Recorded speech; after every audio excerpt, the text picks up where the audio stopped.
जय शिवराय मित्रांनो खरीप हंगाम 2026 मध्ये केंद्र शासनाच्या DCS-MH ऍप्लिकेशनच्या माध्यमातून 15 जुलै 2026 पासून ई पीक पाहणीची प्रक्रिया सुरू केली जाणार आहे. याच्यासाठीच्या पूर्व प्रक्रिया आता राज्यामध्ये सुरू करण्यात आलेल्या आहेत. मित्रांनो, एप्रिलमध्ये एक आपण अपडेट घेतलं होतं की राज्य शासनाच्या माध्यमातून एक GR निर्गमित करून केंद्र शासनाच्या DCS-MH या ऍप्लिकेशनच्या माध्यमातून राज्यामध्ये 100% ई पीक पाहणी करण्यासाठी ज्या निर्देश देण्यात आलेले आहेत त्याच्यासाठीच्या प्रत्येक विभागाला जबाबदाऱ्या देण्यात आलेल्या आहेत आणि याच माध्यमातून आता ई पीक पाहणीसाठीच्या प्रक्रिया सुरू करण्यात आलेल्या आहेत. मित्रांनो, याच्यामध्ये मास्टर ट्रेनिंगच्या ट्रेनिंग असतील, या जिल्हास्तरीय ट्रेनिंग वगैरे सर्व प्रक्रिया आता पार पाडल्या जात आहेत. याच्या अंतर्गत आता 15 जुलै 2026 पासूनच ई पीक पाहणीच्या सहाय्यकाच्या माध्यमातून ई पीक पाहणी पार पाडली जाणार आहे. राज्यातील महिला बचत गटातील ज्या लाभार्थी असतील, ज्या महिला सदस्य असतील, अशा महिला सदस्याची नेमणूक ई पीक पाहणी सहाय्यक म्हणून केली जाणार आहे. त्याच्यासाठीच्या नेमणुका सध्या सुरू आहेत, त्याच्यासाठीच्या ट्रेनिंग प्रक्रिया सध्या सुरू करण्यात आलेल्या आहेत. जे काही पूर्वीचे सहाय्यक आहेत त्यांची सुद्धा याच्यामध्ये मदत घेतली जाणार आहे. या सर्वांच्या माध्यमातून आता 15 जुलै पासूनच सहाय्यकाच्या माध्यमातून ई पीक पाहणी केली जाणार आहे. याच्यासाठीच्या आवश्यक असलेल्या ट्रेनिंगच्या प्रक्रिया आता सध्या सुरू करण्यात आलेल्या आहेत. मित्रांनो, यावर्षी ई पीक पाहणी केली जात असताना पूर्णपणे DCS-MH क्रॉप सर्व्हेअर ऍप्लिकेशनच्या माध्यमातून केली जाणार आहे. 2025 मध्ये काही ठराविक भागामध्ये या ऍप्लिकेशनच्या माध्यमातून ई पीक पाहणी करण्यात आलेली होती.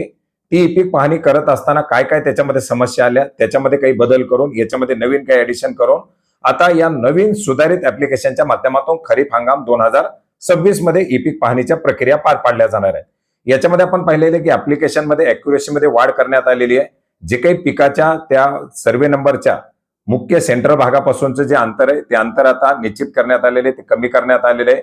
पिकांचे फोटो घेणं, ऑफलाईन पद्धतीनं फोटो वगैरे घेणं, तो डाटा ऑनलाईन पद्धतीने अपलोड करणं, असे बरेच सारे बदल या ऍप्लिकेशन मध्ये करण्यात आलेले आहेत. आणि याच नव्या बदलासह, याच नव्या नियमासह आता 15 जुलै 2026 पासून ही ई पीक पाहणी केली जाणार आहे. मित्रांनो, याच्यामध्ये महसूल मंत्र्यांच्या माध्यमातून शेतकऱ्यांना ऍक्सेस देण्याच्या संदर्भातील देखील सांगण्यात आलेले की शेतकऱ्यांना ही ई पीक पाहणी करत असताना ऑफलाईन पद्धतीने फोटो घेऊन ते ऑनलाईन पद्धतीने पुन्हा नेटवर्क मध्ये आल्यानंतर अपलोड करता येणार आहेत.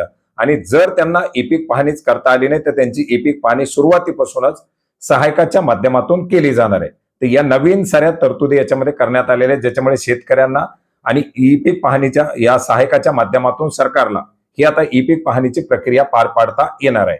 मित्रांनो, 100% ई पीक पाहणी करण्यासाठी केंद्र शासनाच्या प्रत्येक राज्यांना सूचना येतं. ऍग्रीस्टेकच्या अंतर्गत पिकांच्या लागवडीचा, त्या पिकाचा डाटा जो आहे तो पूर्णपणे अपलोड करण्याचे निर्देश आहेत. आणि याच अनुषंगाने आता या प्रक्रिया सुरुवातीपासूनच फास्ट ट्रॅकवरती चालवल्या जाणार आहेत. तर 15 जुलै पासून ई पीक पाहणी सुरू केली जाईल. याचं नवीन ऍप्लिकेशन, नवीन लेटेस्ट व्हर्जन आल्यानंतर, त्याच्या पुढच्या मार्गदर्शक सूचना आल्यानंतर त्याच्याबद्दल सुद्धा आपण अपडेट घेणार आहोत. लवकरच जे काही तुमच्या भागातील सहाय्यक असतील याच्या याद्या प्रकाशित केल्या जातील आणि कोणत्या गावासाठी कोण सहाय्यक असेल, त्याचा कॉन्टॅक्ट नंबर काय असेल, त्याच्या संदर्भातील माहिती सुद्धा उपलब्ध होईल. ती माहिती आल्यानंतर सुद्धा आपण त्याच्याबद्दल सुद्धा अपडेट नक्की घेणार आहोत. भेटूयात नवीन माहितीसह, नवीन अपडेटसह. धन्यवाद.